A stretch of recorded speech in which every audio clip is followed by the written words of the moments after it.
Good day, students. It is your teacher, Master the Genius again. And today, I want us to run through government. Today, I want us to run through parliamentary system of government or cabinet system of government and presidential system of government. Presidential system.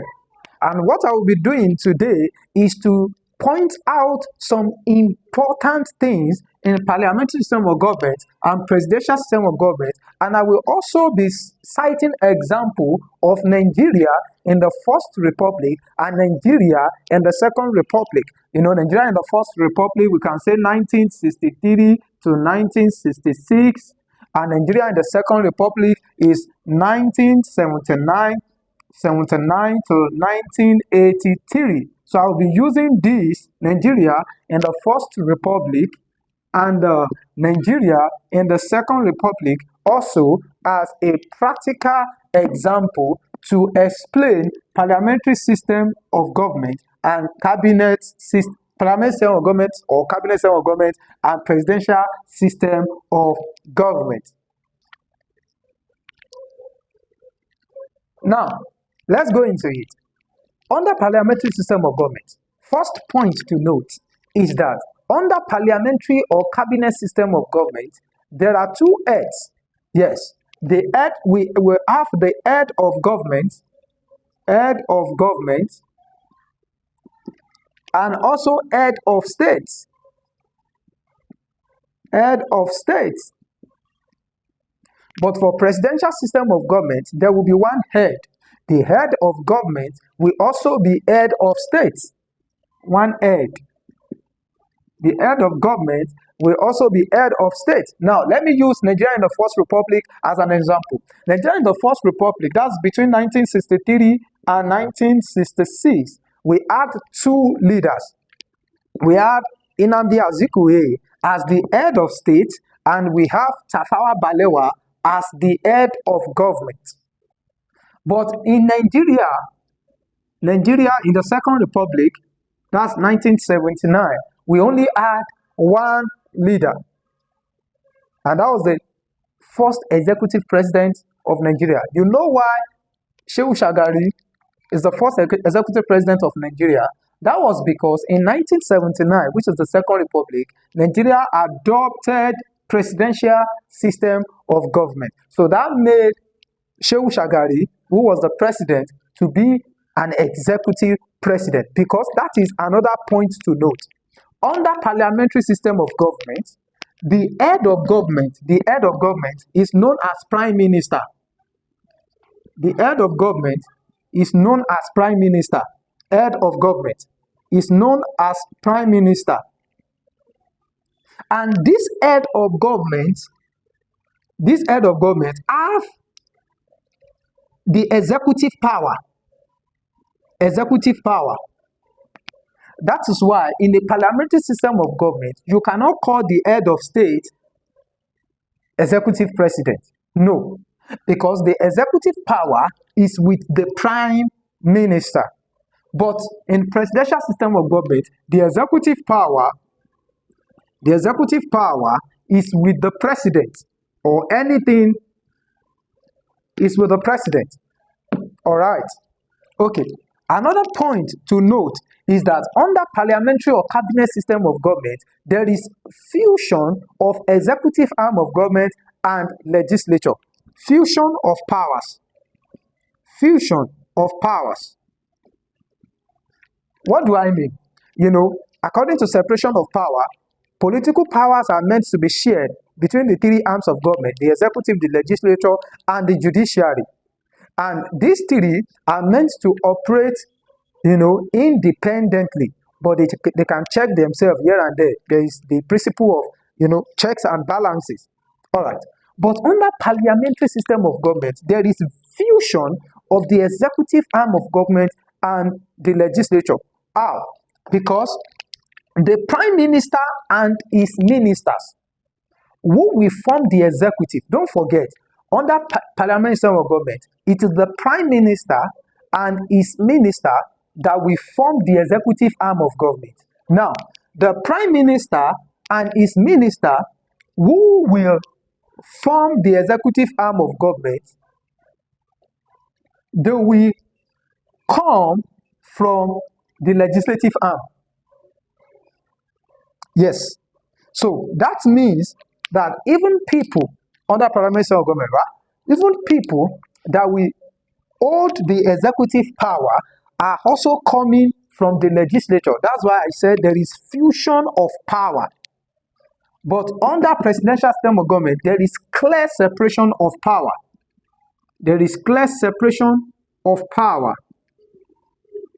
The judiciary is distinct, different from the legislature. The legislature is different from the executive. But for parliamentary, there is this fusion between the executive arm and the parliament or the legislature. And that is why under the parliamentary system of government also, we have something called collective responsibility. But for presidential system of government, we have individual responsibility. Now, what does this mean? The prime minister and his minister who formed the executive arm are collectively responsible to the parliament. They are collectively answerable, accountable to the parliament, to the legislative arm of government. And anything that goes wrong, the cabinet, the whole cabinet will be held responsible for anything that goes wrong. But for presidential system of government, each minister of each agency will be held responsible of anything that goes wrong in government. But for parliamentary system of government, the prime minister and his minister are collectively together in unity, all right, responsible, answerable, and accountable to the parliament. Okay, under presidential system of government, we also, under parliamentary system of government, so to say,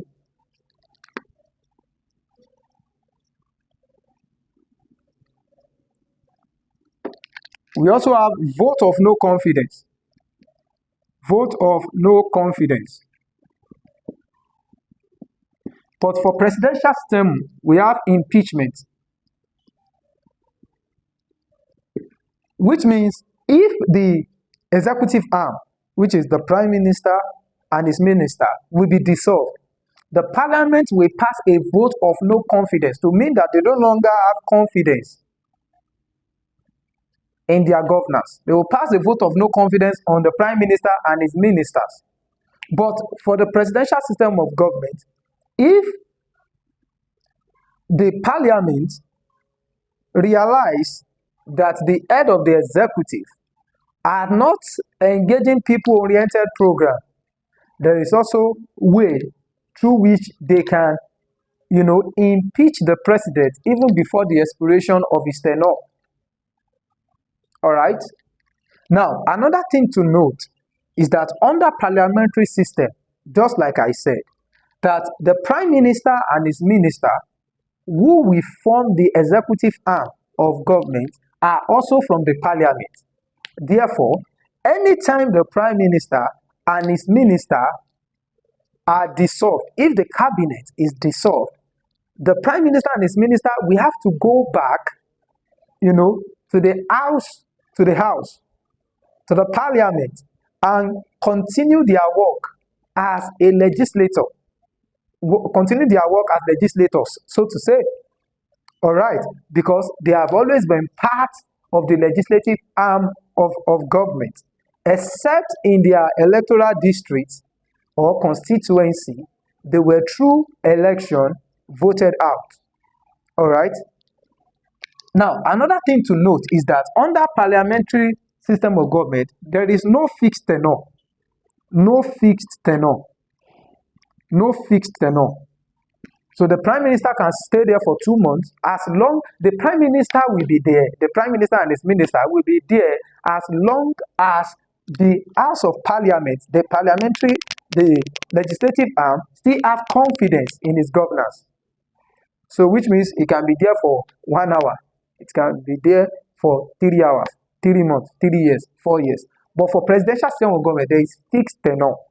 and it is relative to different country. In Nigeria, it is 4 years, and you know, which can be renewed again, but the maximum is 8 years. That's the maximum. So for presidential term of government, there's always fixed time, fixed term, or fixed tenure. But for parliamentary term of government, there is nothing as such. The thing I want you to note is that under parliamentary system, the head of states, I told you already that the head of states is different from the head of government. You can call the head of states any name based on the country. Let me cite United Kingdom as an example. And if I want to give you an example of country that practices this, we have United Kingdom, we have India, and even Canada. These are a typical example. For presidential, we have Nigeria, and we have United States of America, etc. Now, for example, in United Kingdom, the head of state is monarch. The current head of state of United Kingdom is King Charles. All right? But the head of government will be called prime minister. The head of government will be called prime minister. So which means the head of state can be a king or a president. But in Nigeria in the first republic, that's 1963, between 1963 and 1966, our own head of state is called president. All right? Head of state. That was Nnamdi Azikiwe. President. However, you need to know that in a parliamentary system, the head of state, just like I've pointed out, does not have an executive power. The head of state, whether it is king, queen, or president, has a nominal or ceremonial power. That you must note. But under presidential system of government, the president has the executive power. That is why under presidential system of government, the president will be called the executive president. The executive president. It is important for you to note that.